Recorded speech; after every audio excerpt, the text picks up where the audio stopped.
I'm ready. All right, thanks.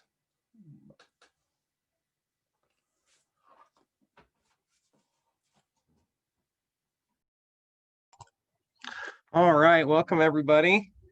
I hope everybody's doing well. I just want to get started here. My name is Cameron. I'm the Occupational Safety Training Program Manager here with the Utah Safety Council. We're excited today. We've got our topic today is going to be slips, trips, and falls. Just a couple things. We are all on a webinar here, so there's going to be you're going to be able to see us talking, hearing. You'll be able to hear us. You can message on the chat function, and then also. Just so you know, at the end of all this, we send all the slides and everything out to everyone that was here in attendance. And then so we just ask that you guys enjoy it. And if you have any questions or anything, please reach out to us after.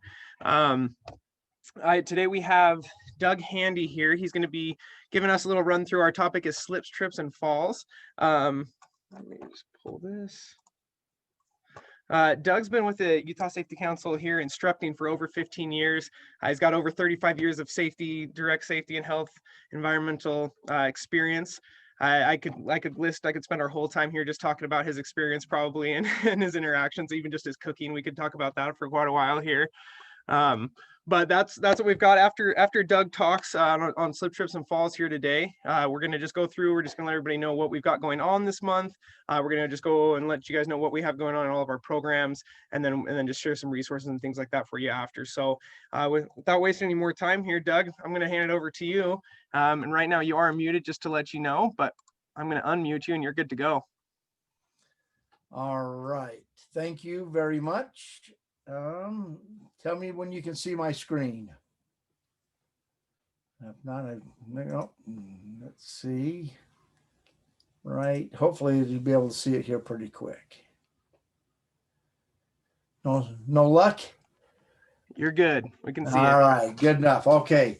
So, hey, welcome everyone. Now this will be great. Glad to start off the month of December.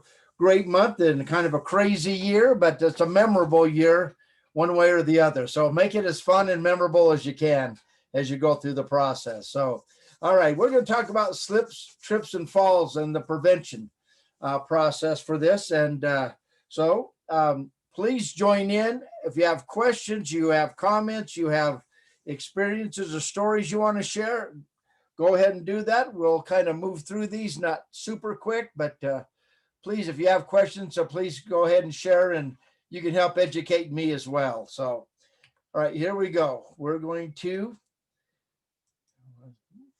So, what is the cause of the majority of general industry accidents or injuries?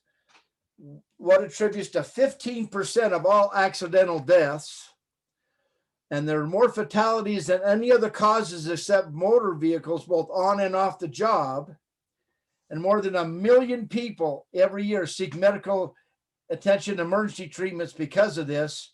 And the majority of the disabling injuries and deaths of senior citizens are because of what? Come on, somebody ready?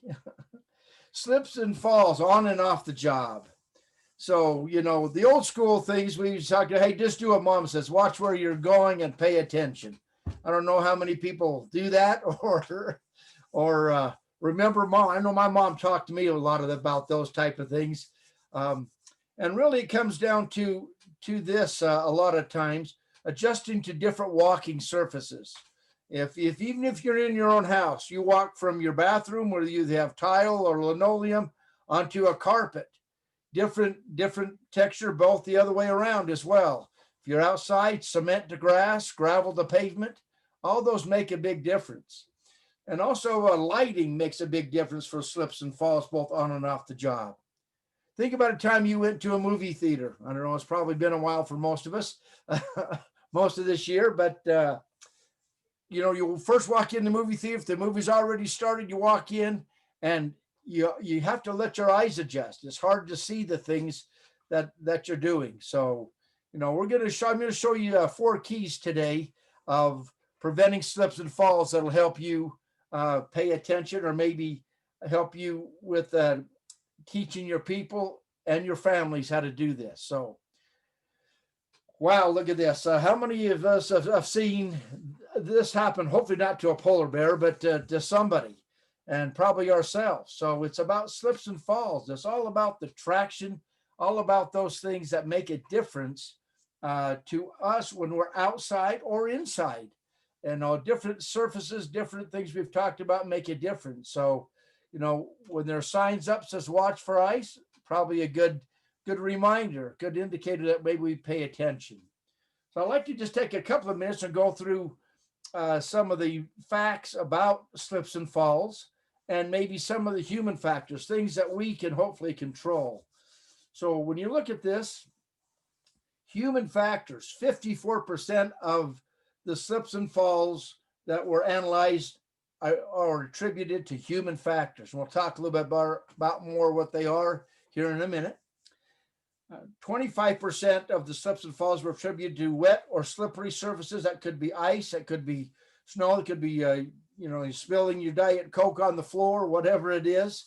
Could be a leaking ice machine at your work, or a leaking water fountain, those type of things.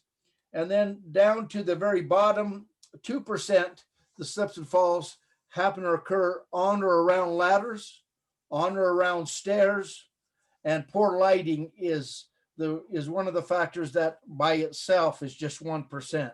But the main thing is there's human factors. So let's talk about what are some of these human factors that we have as we go through there. And it's kind of, this is kind of an eye chart. But we're just going to talk about some of these things. So one of them is eyesight and your age. That makes a big difference, how much balance you do or don't have, regardless of how old or young you are.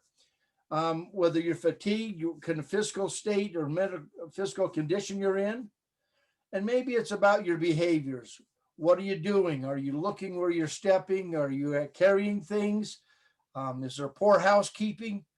These are some of these factors that we can have control over. Part of this 54% of the issues for slips, trips, and falls are about this.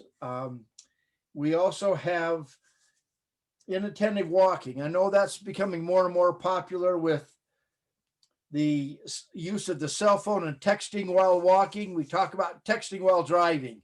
Bad thing. It is a bad thing, and it costs many people their lives. I don't know if it's cost that many more people their lives by texting and walking, or looking at their cell phone, or playing Pokemon and walking, those type of things. But it does make a huge difference. And you can get on YouTube and watch as many videos as you want about people walking into things, poles, cars, buildings, when they have their cell phone in their hand and looking at it. I know just the other day I was just in my neighborhood and driving over to my city building.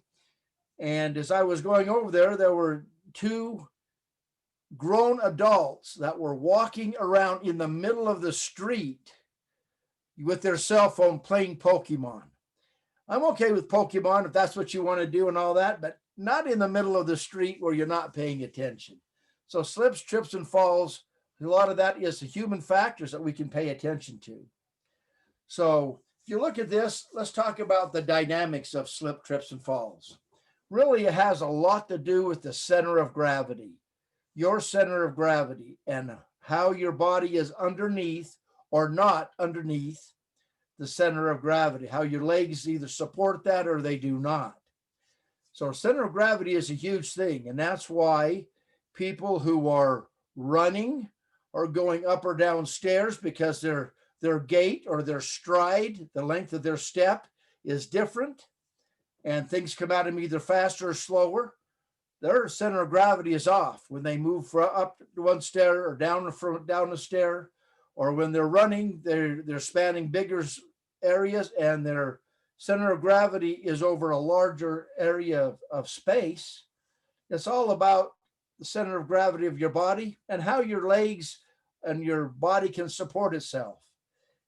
If it can't support itself, then you have the result that you see in the right-hand picture over here of somebody falling. And that is very, very sad. Now, again, we talked about, this is really one of the most common issues and debilitating or death-related issues, fatality issues for senior citizens that get off balance. And when they fall, of course, their bones are a little bit more brittle, etc. But most of the time their balance isn't quite as good as it was when they're younger. And if you're like me, here I am, 62. I'll be 63 here in another month. And man, in my mind, I'm still 22 years old, running around having a great time.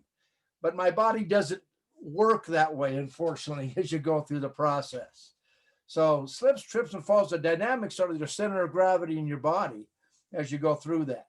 So here we go. Here's where I'd like to get some interaction. So if you can take yourself off mute, you want to answer these, let's answer these. This is a quiz that was actually put out by the Utah Safety Council in 2014. So it's been 6 years ago. But so which muscles are we talking about? When your blank muscles are weak, it can lead to instability, pain, and a higher chance of slip, trips, and falls. Is that your back muscles, your hamstring muscles, your core muscles, or your calf muscles? All right, so everybody that's online, just so you know, I do have you only able to do the chat function. So if you're trying to unmute yourself, it probably won't work. But Okay, feel free to answer in the chat. Absolutely. Which one is it? And yeah, you can peek at the bottom of the screen. It'll tell you as you go through that. But it really is about your core muscles, your core body muscles. How's your body support itself? What's going on? That's really the main thing we're looking for. Again, it helps affect your center of gravity, your stability, etc. So question number 2, you can type this in as well. True or false? Elevating the injured body part is a crucial step in first aid following a slip, trip, or fall. True or false? And of course, the answer is true. You get that body part above your heart, etc., and it slows the blood flow to that injured part of your body, which your body's automatically trying to speed up. It slows it down, keeps down the swelling, and lets your body heal a little bit faster. Okay. So number 3, when using a ladder, you should always A, maintain 3 points of contact, B, check the condition of the ladder, C, grab onto the steps while climbing. D, A, and B. And of course, the answer is D, both maintain 3 points of contact, either 2 feet, 1 hand, or 2 hands and 1 foot on the ladder at all times as you're connected to there, and then check the condition of your ladders. Again, they're by himself is just a 2%, but again, that's some of the human factors that add up to that 54% as well. Okay, so number 4, true or false? Yoga and Pilates incorporate many core strengthening exercises. True or false? And of course, the answer is true.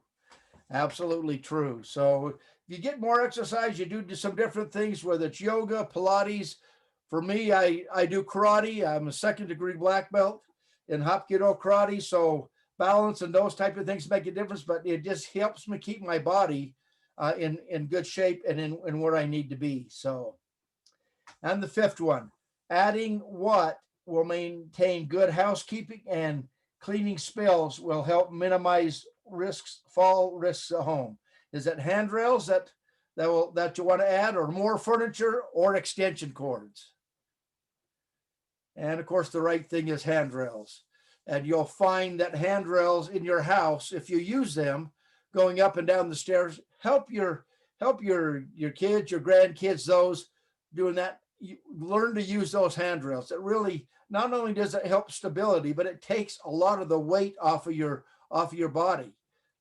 We do a thing a lot of times. I work a lot with UPS, and our UPS package drivers get on and off their package car anywhere from 150 to 300 times a day between getting on and getting off. And we have a dynamic force plate, which measures the impact that it has on your body if you use a handrail or you don't use a handrail.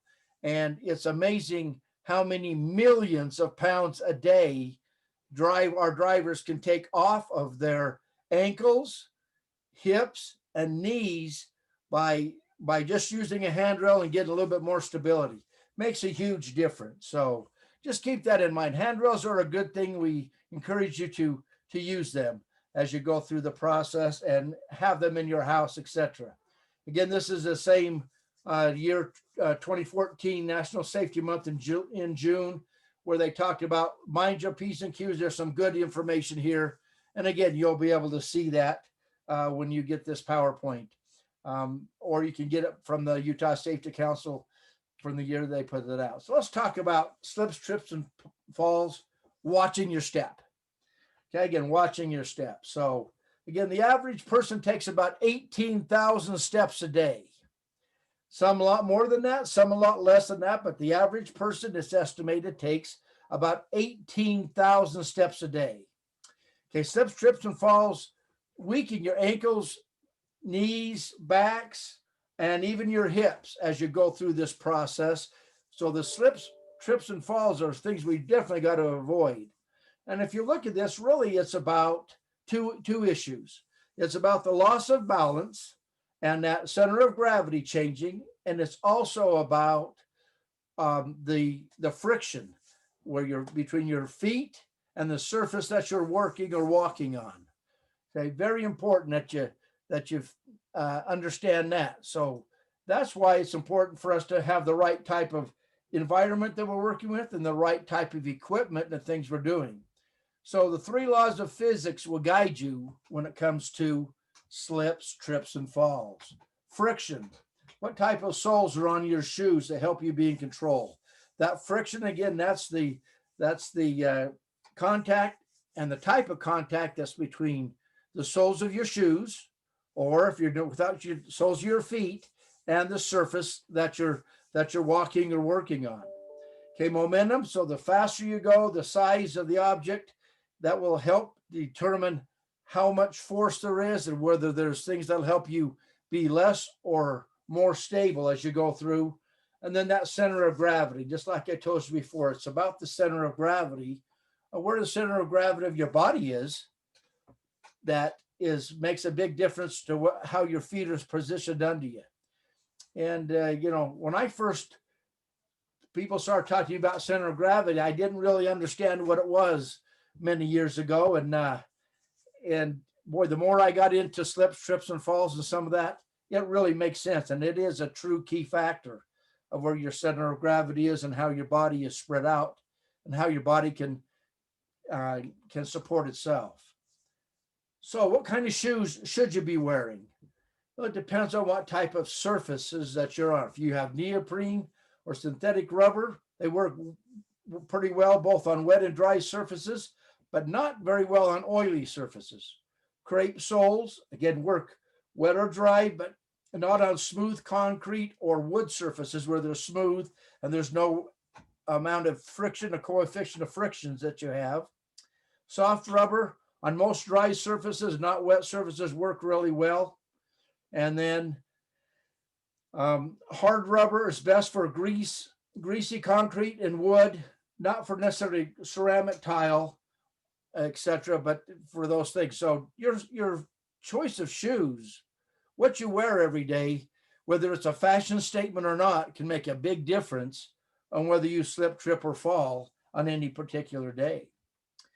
So what kind of shoes should you buy? If you're buying footwear, again, you want something that's going to support your ankles and your arches. Something that fits well means the ball of your foot and ankles are not pinched, but are touching the inside of the wall. So they're not crushed, but you can feel them. If they're too loose, they move around. Again, it causes that instability. Comfort, okay, when you take them off, you should have no blisters or sore spots, etc., for swelling and those type of things. Then again, the sole, we've talked about the type of sole. So just make sure when you're out there looking at shoes, whether it's a fashion statement or a high heels or a running shoe or whatever, what are the surface that you're going to be running on? What are you going to use?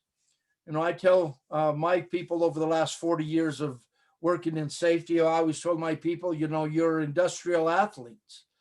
If you're going to play football, you're probably not going to wear church shoes there to play football. But if I'm going to church, I'm probably not going to wear football cleats there. I'm going to wear the appropriate type of shoe. So pay attention to that when you are working and buying shoes for whatever purpose, whether it's on or off the job. Okay, if you cannot walk around a surface that is oily, just waxed, wet, icy, or uneven, if you can't avoid that, then the thing we want you to do is actually walk slower over this surface area. Again, speed will help you maintain your center of gravity and your balance. As you do that, take shorter steps. So your gait or your stride should be a lot shorter, okay? And turn your toes slightly outward. Again, look where you're stepping, know what you're stepping on, etc., and make a difference. But I like it. I like it. We just talk to our drivers and things at UPS about walk like a penguin. And you don't have to look like a penguin, but we ask them to walk like a penguin on areas that are wet, icy, slippery, or even uneven surfaces, where again, they can keep their center of gravity. If you look at the picture here on the right way, this center of gravity is going straight down on his lead foot. That makes a huge difference. If not, your whole body pressure is going to be on your backside as it is on the wrong side picture here on the left. So walk like a penguin, shorter strides, feet kind of pointed outward a little bit and slower. That really will make the difference when those type of surfaces. Again, whether we're talking about ice here, and we're not talking just about winter. We're talking about any time you're doing things as you go through.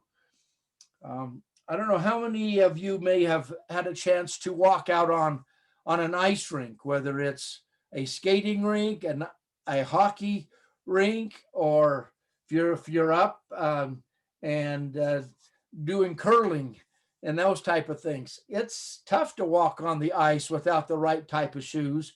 And when they do, you don't see anybody running out there. They have a different type of a step. So it's about adjusting to the changing conditions that you have. Makes a huge difference. So here are the 4 keys I want you to pay attention to. You can walk at a brisk pace, but try not to run especially if any type of uneven surfaces, wet surfaces, try not to run. You can, if you want to get there in a hurry, you can still walk at a brisk pace, but make sure you have firm footing. What's that friction like between the sole of your shoe or your foot and the surface that you're on? Test that out as you first get on there and do that. Look before stepping. Make sure you know where you're stepping. You can see things. If you're carrying things in your hands, you need to scan ahead, because what will happen is that first, if you got something in your hands and you're carrying it about chest height, it's probably going to block the first 3 to 5 feet right in front of your feet. You can't see what's right there because your vision is obstructed. So it's again, you need to scan a little bit farther out. And again, just make adjustments to changing conditions. And again, that's whether you're walking into a movie theater where it's light outside and dark inside, all those things, make those adjustments. What adjustments do you need to make? At home, what adjustments do you need to make? Do you make any adjustments when you're out shoveling the sidewalk? Maybe your adjustment is you let somebody else do it. That's a good adjustment you can make if you're doing that. But again, it's about making changes and adjustments for those conditions that as they change from one thing to the other. So a couple of things, just as we start winding down here, a couple of things you can do to make sure people are aware, get the awareness out there, not just at work, but again, both on and off the job. You can share stories, play videos, show them what the impact is of doing that. Some of the stories may not be very, very pleasant, but again, hopefully it gets them to think. You can tell them about the areas that are a problem. You can have markers out there. You can put the wet floor signs out, those type of things. You can make sure you have handrails on all of your steps and you use them, etc. But one of the things we found to be truly effective, if you really want them to truly understand the risk and how they can prove it to themselves, Okay, ask them the last time they stumbled over something. Was it on a wet surface? Was it not? Ask them to do that. It replays it in their mind, and then they get a better idea what's going on. So having them not just hear a story, but having them come up with their own story will make a big difference in helping you prevent them from slipping and falling. You don't want it to look like this, okay? But this is a good visual reminder. Instead of somebody else actually falling, having a display or a picture or something of what could happen, of course, without anybody actually getting hurt, is the best. So we have our skeletons and stuff that we use around from time to time just to mimic a person. But these are great things. Visual reminders make a huge difference. People remember a lot more what they say. And then if you have that and you ask them a question, have you ever felt like this? It brings back those memory, gets that emotional buy-in for them that they maybe need to pay a little bit more attention. Okay, you don't want to be like the turkey. Okay, if the areas look wet or whatever, it may or may not be black ice, especially in the wintertime. You don't want to be the turkey and flipping over.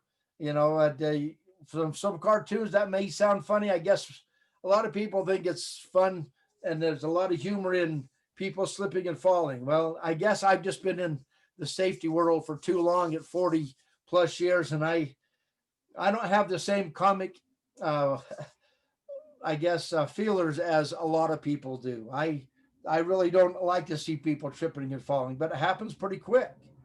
So make adjustments for those changing conditions that you have. Make sure you know what you're walking on, what type of shoes you have, etc. will make all the difference. If you're going to be walking around on snow and ice, you can get cleats. Again, the cleats are there's all kinds of different times, cleats, grippers, you may call them different things. But if you're doing that, again, we want to do the same type of thing. Basically, even with these on, walk like a penguin. You want to shorten your gait or your step. You want to do a slower and point your feet outward just a little bit. That helps spread out the center of gravity of your body and your weight on your feet, so it's not just directly right underneath you, and it really helps make that firm footing as a win for you. There have been a lot of companies who hand out a little checklist what they can give out to their employees for both home and at work. Hey, go check your area. Put a check mark by the ones that you have, or the things that you're looking for, or the things you may have in your operation. So checklists are a great thing to get people involved. Let them see and correct the problems. A lot of people are really big into Six Sigma and all that, and you have the 5 S's of Six Sigma. The sort, set in order, shine, standardize, sustain. I always made mine 6 S's, and I had safety as the very first one that kind of encompassed everything else here. But you can see how maybe you can make this a fun thing, or more of a technical thing for those people who may need that. Us engineers sometimes like a little bit more tech stuff. So if you put something in this format and you talk about slips and falls, how does that work? They would probably like it. So again, there's different ways you can get your people involved, different ways for you to help them understand the slips and falls and trips and the prevention activities. Okay. And then here's just a whole bunch of one-liners that when you get these, you may want to use them as your slogans or different things to help do things. So, when leaves or snow falls, you can fall, those type of things. So you can use them as slogans, one-liners. Don't fall into bad work habits. Okay. Just any shoe won't do. Wear proper footwear. All kinds of these. And I've used several of these over my years to try and as reminders for people, quick little sayings or things that'll help them remember. And the other thing that's kind of cool is if you start doing these and their kids or grandkids get a hold of any of these sayings, they like to repeat it again and again. And then you can teach them how you can prevent them from having slips and falls as they go through the thing. It really makes a difference. And of course, whatever the kids or grandkids say, people are usually listening, and they usually repeat a lot of the things you say, even if you don't want them to. Those kids and grandkids do. So have them have a good slogan, a good one-liner they can say, things that rhyme they really love. So just different ways of getting your people involved, talking about slips and falls. Okay. And so you don't want to look like this. Okay. Ice and snow means take it slow. This is his last slide, Megan. Yep. This is this last slide. So ice and snow mean take it slow. And you got all these different things. And again, remember the 4 keys that I talked to you about. And let's see if I can probably go back up and find those 4 keys here real quick. Walk at a brisk pace, don't run. Make sure you're at the proper speed of what you need to have happen. Again, the faster you're going, the more your momentum will help you. If you start to trip or fall, you will not be able to catch yourself, as well as it puts your center of gravity of your body off rather than just walking slowly. Establish that firm footing. What does that look like? What is that friction between your feet and your walking surface? Look before stepping. No, you may have to scan a little bit out if you're carrying something or carrying someone. You need to kind of scan that area a little bit more and look before you step. And then, of course, make those adjustments for changing conditions. And that's kind of what I have for you today about slips and falls. Again, the center of gravity, the friction, and momentum, all those things are huge factors. So with that, I'm open for any questions, comments, derogatory remarks, whatever you may have about that, because this is good for all year round, but we're coming up to a pretty tough time of the year for walking both inside and outside with wet, slick, or slippery surfaces. So Right. Cameron, I'll turn it back to you, or if there's any questions or things I can answer. Yeah, if anybody does have any questions or anything, please just message in the chat function. We'll be able to relay those. Thank you so much for your time, Doug. We really appreciate you talking with us. If we do have any questions come in, that's something that we can just relay to Doug later on too. So if you do have something that you think of after we're kind of moving on here, still feel free to message in that chat. We'll be able to get that information over. So thank you so much, Doug. If anybody hasn't gone to one of Doug's classes here, he teaches everything from NFPA to our advanced safety certificate, pretty much anything here he can teach it with you. So if you haven't come to one of his classes, I highly recommend it. He's just a great guy, shares a lot of knowledge. So we really appreciate you taking the time to talk with us today, Doug. With that, I'm going to turn the camera over here to our director, John. He's just going to update us, update everybody on what we're kind of doing with COVID and things like that. So I'll turn it over to you, John. Well, hello, everybody. I'm John Wojciechowski. I'm the president here at the Utah Safety Council.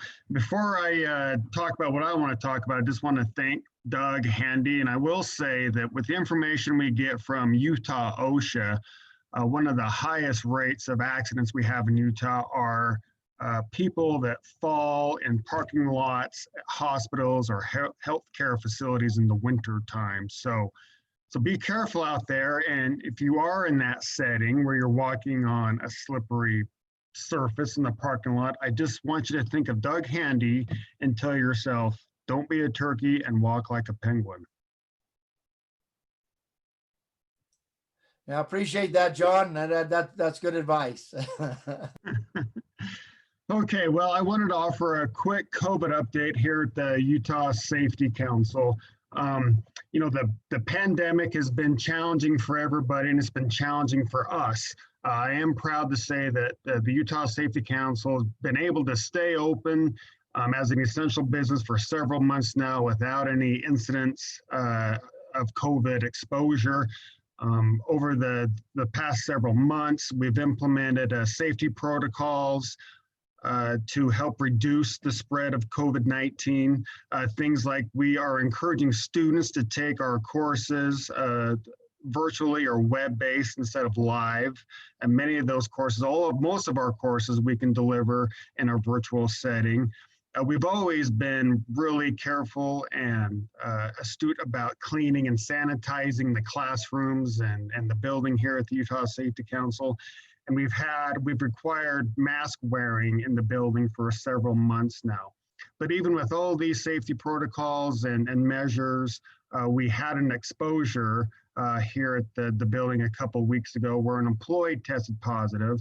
So we immediately isolated and quarantined everybody, sent everybody in for a state COVID test, and we had 5 positive tests come back, 5 out of the 12.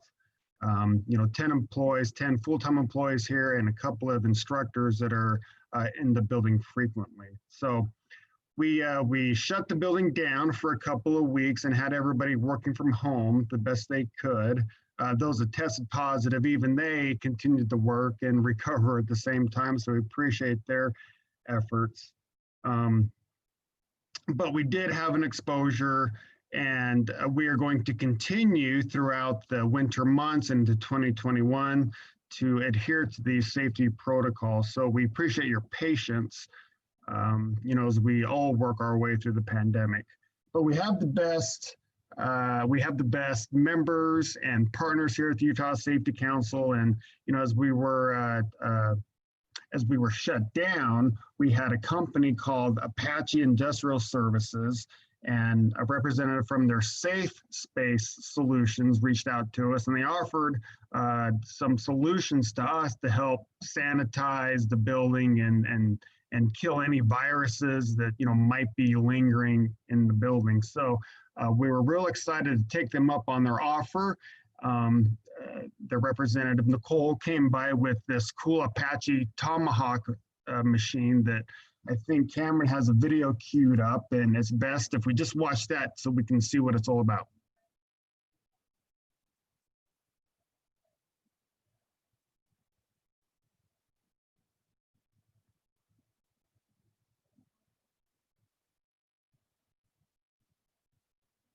Apache Industrial Services in Canton is aiding in the fight against the coronavirus pandemic. The company is manufacturing 300 Tomahawk UVC lamps a week. It's a UVC light that breaks down the cell walls and DNA of living organisms and destroys them. The unit, based on square footage, will dictate the dosage.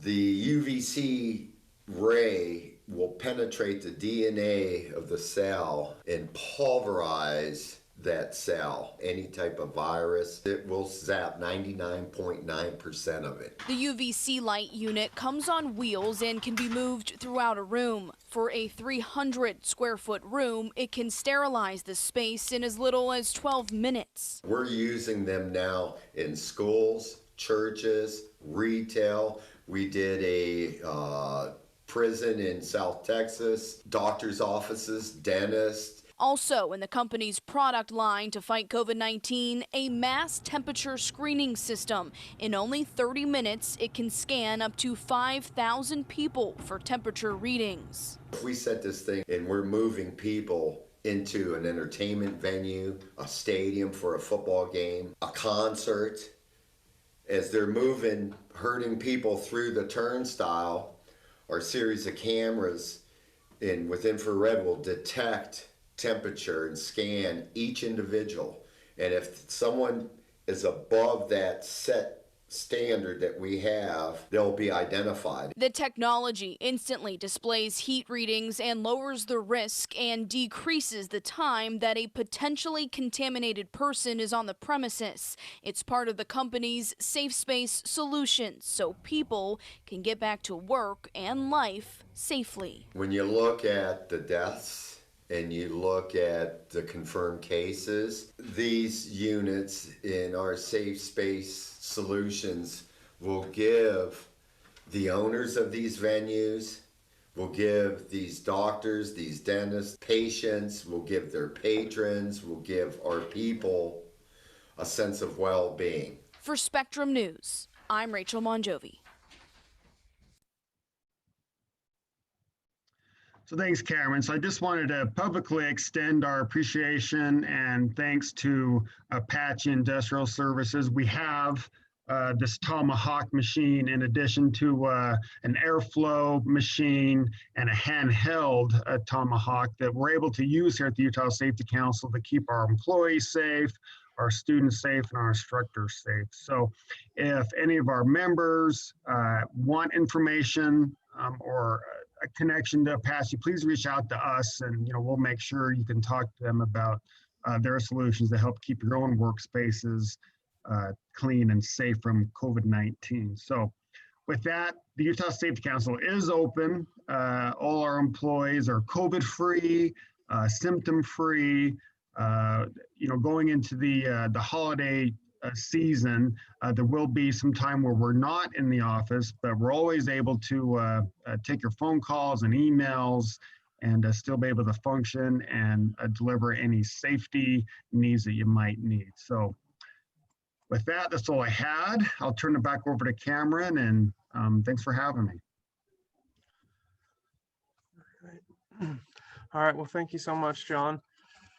We're just going to do a couple updates here on our programs, what courses we have. One thing I'd like to reiterate too, that John mentioned on here, was just that web-based option that we have for all of our classes.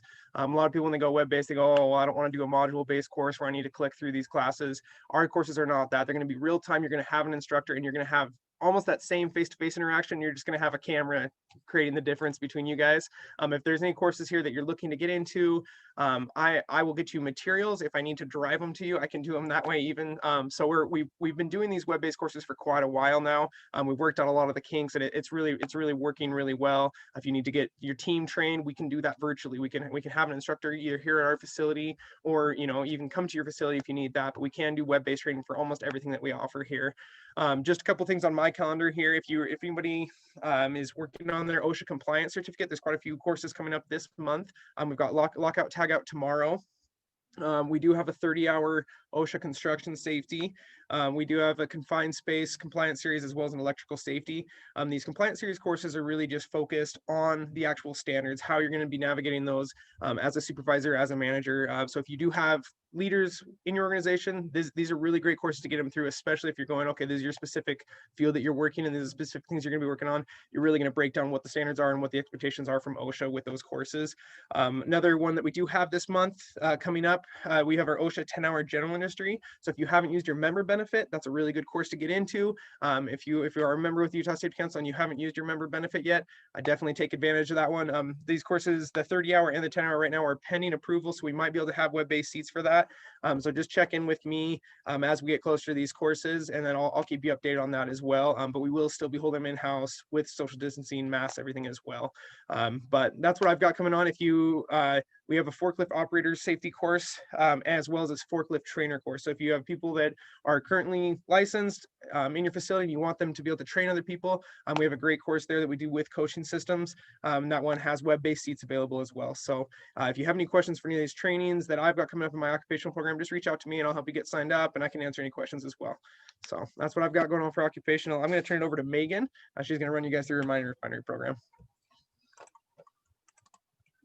Hi, everybody. So as Cameron said, my name is Megan. I'm the manager of the MSHA Refinery Training Program here at Utah Safety Council. Just a little bit of an update here on what we have coming up for both our mining and refinery classes. All of our MSHA classes have gone to web-based right now, so we're not offering any in person for at least the rest of the year, and we'll just have to see how January and February are looking. But for right now, I do have all of our web-based MSHA classes up for sign up and scheduling in January, also up on our website. So what we have coming up in December, we do have 2 more surface annual refreshers. We have 2 more 24-hour new miner classes, but something very interesting too is that it's time for our quarterly underground classes. So we do have an underground new miner class. That's a 4-day class coming up the 2nd through the 5th. That's this week. We also have the underground annual refresher coming up this Friday. So if you are interested in those 2 classes, we do still have spots available. Feel free to sign up for those on our website, or reach out to me and I'll be happy to help you with any of that. We do have refinery classes back up and running. Unfortunately for those, we can only offer them in person. So we did have a little bit of a delay there for that 2 weeks while we were all in quarantine, but they are back up and running. We have a basic orientation plus class coming up on the 8th, and then we have UIDC coming up on the 15th, and refreshers we're offering Tuesday, Wednesday, and Friday in the computer lab, and Cassie will be happy to help you with that, or you can always reach out to me. If you have any questions about any of these classes, or if if, since we do have so few classes coming up for the rest of the year, if anything fills up, do know that I am watching out for that. I am adding more dates and more availability as needed. So if you're looking at a class and it's completely full, just reach out to me and I'll be happy to help however I can. But so I'm going to go ahead and hand it over to Kenzie now, our emergency care program manager. Thanks. Like Megan said, I'm Kenzie. I run the emergency care program here at the Utah Safety Council, and we just have some upcoming courses in the next month. We have our first aid CPR AED course on December 9th, and then we have the community course on the 12th. This is just CPR and AED only, and it's a Saturday. And then we have our instructor course coming up in January the 13th through the 15th. This is really important, especially with COVID, to get first aid trained, just so you avoid the hospitals for minor injuries that you can take care of outside of the hospital. So those are available. Unfortunately, we cannot do these remotely due to needing the in-person CPR skills test. There is an online course, but you still have to come in for the skills test. So if you have any questions about our first aid course, and then we also have AEDs, you can reach out to me, and I will turn it over to Nicole, our defensive driving.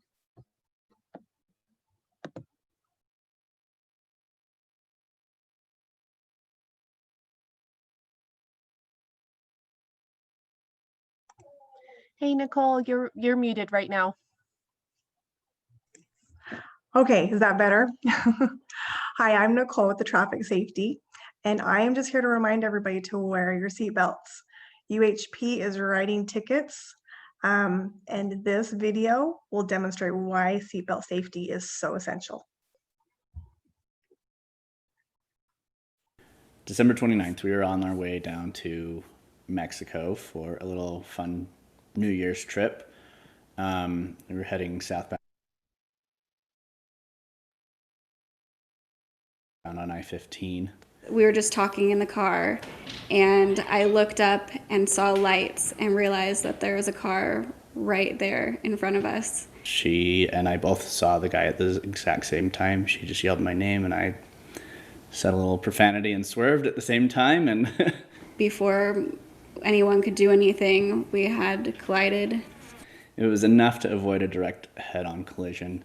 When the airbag exploded, it broke my hand, and we rolled 3 times, and it just felt like eternity. And all I could think about was, I hope we survive this. I remember rolling a couple of times, and then I hit my head. She looked over at me and held up her hand. She says, "My hand's broken," and her finger was super crooked and hand was broken. We were able to dial 911, still sitting there. We were both seatbelted in sideways. I always wear my seatbelt when I'm in the car. Honestly, I think we would have been tossed out because all the windows, side windows had all broken out and everything. It's natural to me to wear my seatbelt. I feel like secured and in place in case something happens. Always wearing your seatbelt, because I don't think we would have made it without him. December 29th.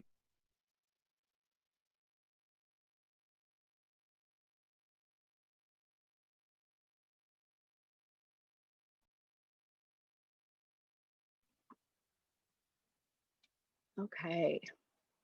Can you guys see me and hear me? Are we good? Okay, thank you, Nicole. My name is Lisa Christofferson, and I am the membership manager here at the Utah Safety Council. And I'm going to talk a little bit about some of the things that are coming up as far as membership benefits goes. Our next Start with Safety is January 4th, 2020. And that is going to be about automated mining equipment. It's also super applicable to any type of automation in any type of industrial format. So that is kind of what the plan is for the next Start with Safety. So please make sure that you get signed up for that. We really believe in Start with Safety. It's something that's important to us. We like to start each month with just a new safety topic and kind of a reminder of what's coming up, what's going on, and what benefits are going to be used in the best way. So that's kind of why we do Start with Safety. So it's super important to us. So we encourage you to continue to sign up and attend these every month. Next month is going to be automated mining equipment, like we just mentioned. So please don't forget about that. We do have our upcoming classes. I know Cameron kind of touched on what was coming up. I know we say kind of the top 3 benefits that people join for are first aid, OSHA, and the streaming. So I know that OSHA is huge and important. We have our OSHA 10 construction. It's kind of TBD right now. We do have stuff scheduled for next year. It just hasn't been added to the calendar. My suggestion is if this is something that you need before the end of the year, please just let us know. We're happy to accommodate everybody. We know how important it is to get that done. Otherwise, just kind of watch for those to be updated. And then like Cameron mentioned, we've got the general industry coming up. And then like Kenzie mentioned, we've got our first aid, CPR, and AED course on the 9th. So please watch for those. The next thing I wanted to mention was our annual safety conference and expo. Now we do our safety conference every year.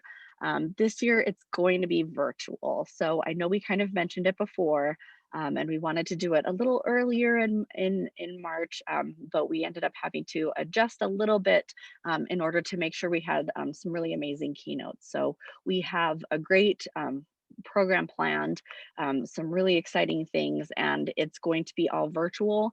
Don't let that scare you though. We have some great guides for people to be able to understand how that's going to work. We're working with a great company that's really good at and knows how to do an online virtual event. So they're going to help us handle the tech. If tech is exciting to you, there's lots of cool stuff. If tech is intimidating to you, there's lots of tools and resources, and we'll definitely help you through it. But it's going to be a great conference. It's going to be really engaging. We've got some amazing exhibitors and participants already signed up to share their knowledge with you guys. So please don't forget to save that date and then watch for registration information. That should be coming out within the next week or so. So please watch for that. And then also we've got our Women in Safety Wish Award event coming up. So that's coming up really soon. It's also one that we were super hopeful to be able to do in person. Unfortunately, we're going to have to kind of move to the online format, but we're taking that on as a challenge, and we're going to make that a really fun and exciting and engaging event. We're going to honor our Wish Award winner and some of those nominated, and we're going to have some great engagement toolkits, which are kind of gift boxes. And we're going to have an amazing speaker who's going to come and talk to us a little bit about safety and her adventures. And then she's going to come and talk to us again in the fall as well. So I will make sure to include a link on how to sign up for that event as well, if that's something you're interested in. So as we kind of wrap up, I wanted to talk about just really quickly 5 different, just kind of the top 5 resources that people have been using over the past month. So I'll just basically touch on those really quick, make sure that everybody's getting everything out of what they get with their membership resources.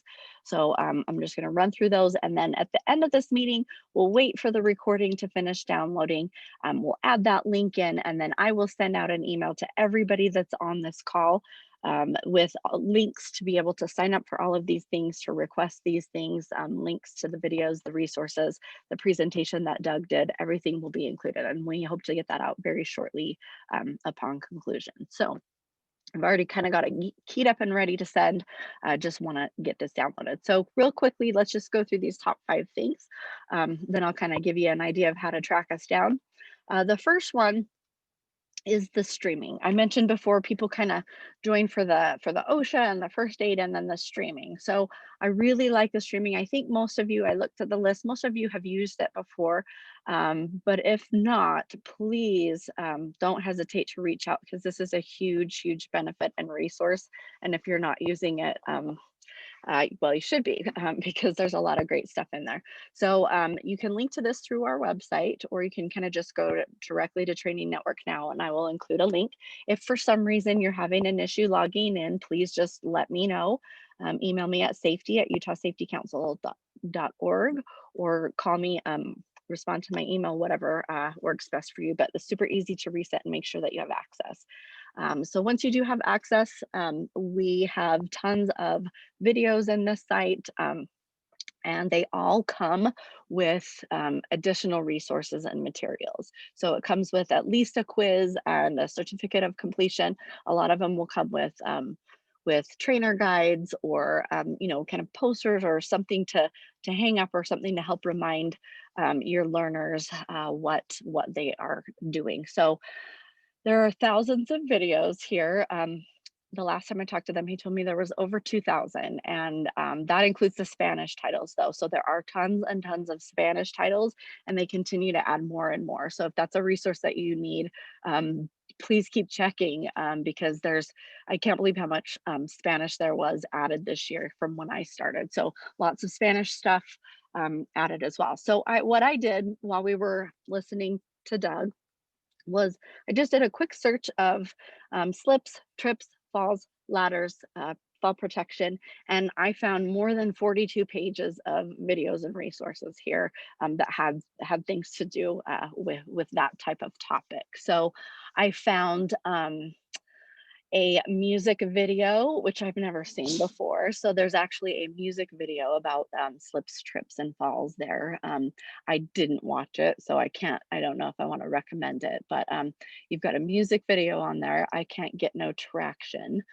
There's a video about ladder safety. There's fall protection for housekeepers, how they can help prevent falls for themselves and others. There's just different types of jobs and what they can do to prevent falls. There's pages and pages of stuff that's applicable to this topic. So I'm sure that you can find something that's kind of applicable to what you do in your own safety world. So I would encourage you to check that out, especially if you haven't done so. Also, if there's something that you're looking for and you can't find, please reach out as well. We're happy to take that on as a challenge and try to find some resources and help you out with those questions that kind of get a little weird from time to time. So that's the first one, streaming. Okay, so the next one that I've got on my list for this month is just our Utah Safety Council courses that are web-based. So lots of crazy things with dealing with a pandemic, but one of the positives and the highlights is it's really pushed us into making sure that we have really good quality interactive virtual training as well. So hopefully you guys can see that we're kind of getting better at doing this, and it is engaging.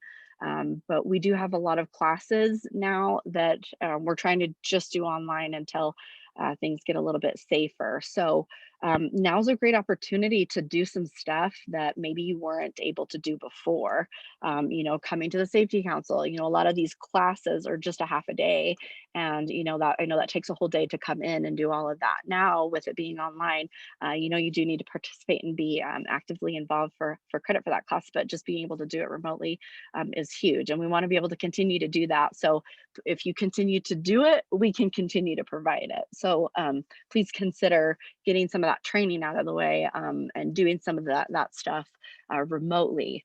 We have the little icon there, so watch for that. We try to include that in our safety notes and in our calendars and stuff to indicate if there's a web-based option for the class when there is. So we try to provide that. If for some reason you're trying to sign up for a class and you don't see a web-based option and it's not one that Megan kind of discussed, or you just have a question about it, and you're not seeing something, please also just reach out to us as well.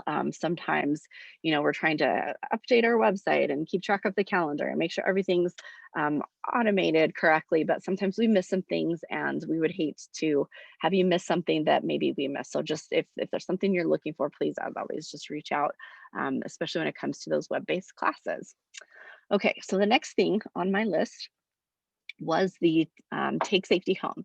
So the last Start with Safety, we talked about taking safety home and some of the resources that we had that you can share with your employees or your learners or your families, your community, just kind of what we have to take safety home. So we did talk about that. I wanted to just share that as the top 5 because over the month we did have some people order some resources. So I wasn't totally sure if we covered that clearly. So I wanted to just remind everybody, if you go to our website, utahsafetycouncil.org, and you go to our programs, and you find our home and community. I have it, I think, circled right there, our home and community safety. If you scroll down, there's a little place that says request materials, and you can click on that and order some things to be sent to you, or you can download some stuff virtually too and share that with your employees as well. So we just wanted to make sure, since we did talk about that last month, that everybody knows kind of how to get that and how to order that. So I'll make sure to provide a link for that as well, with the follow-up email.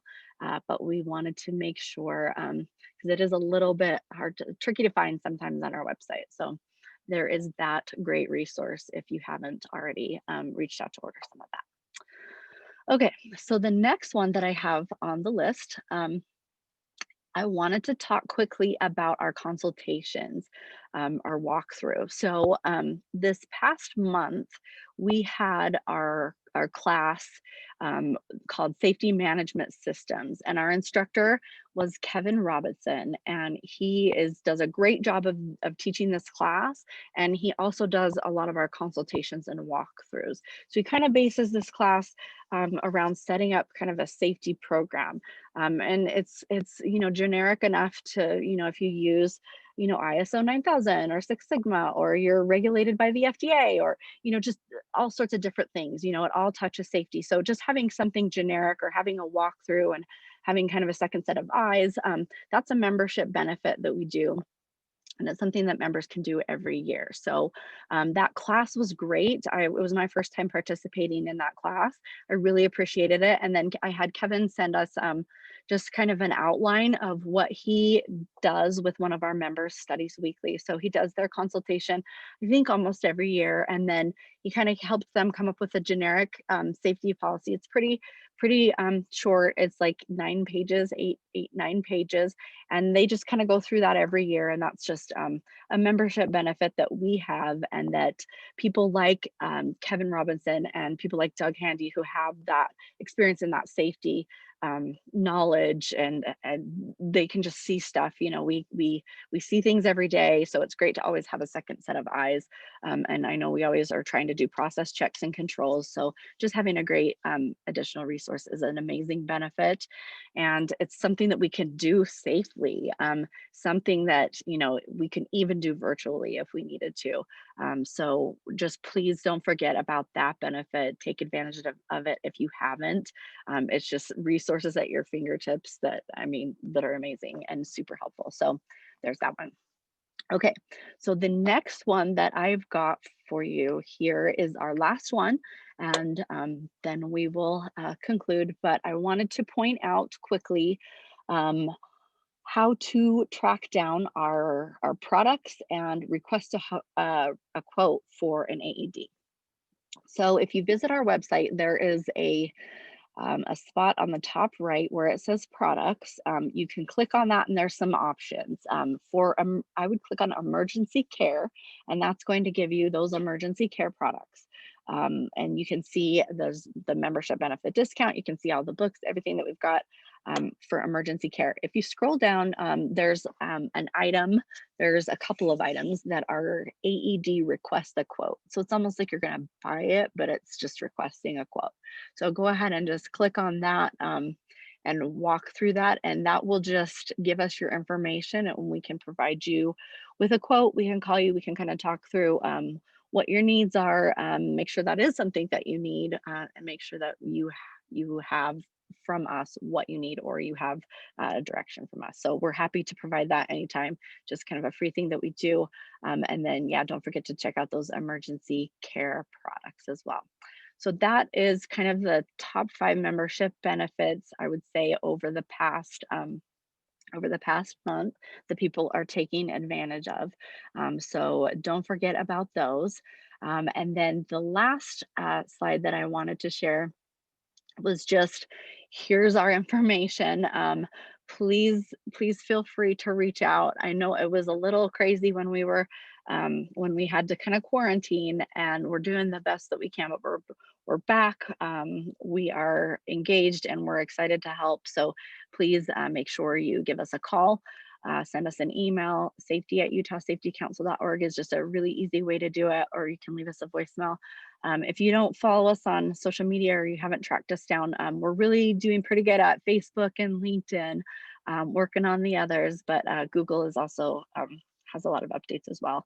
If you haven't subscribed to our emails, which I think most everyone should be on here, but you can always subscribe, have your coworkers subscribe.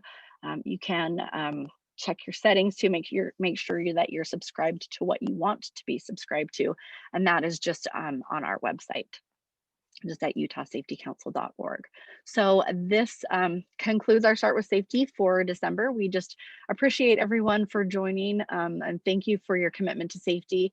We really do what we can, and we do care and want Utah to be a safer place to live and work. So we appreciate your partnership in that, and we know that you try just as hard as we do. So we feel good about that, and we really take a lot of strength from that. So thank you. We appreciate that, and I will get everyone an email within the next hour or so as far as follow-up information. So if for some reason you don't see a follow-up, feel free to shoot me an email at safety@utahsafetycouncil.org, or just give me a call and we'll make sure you get it. But we will follow up with any requests or any links. And once again, thank you so much, and I hope you have a great, safe month.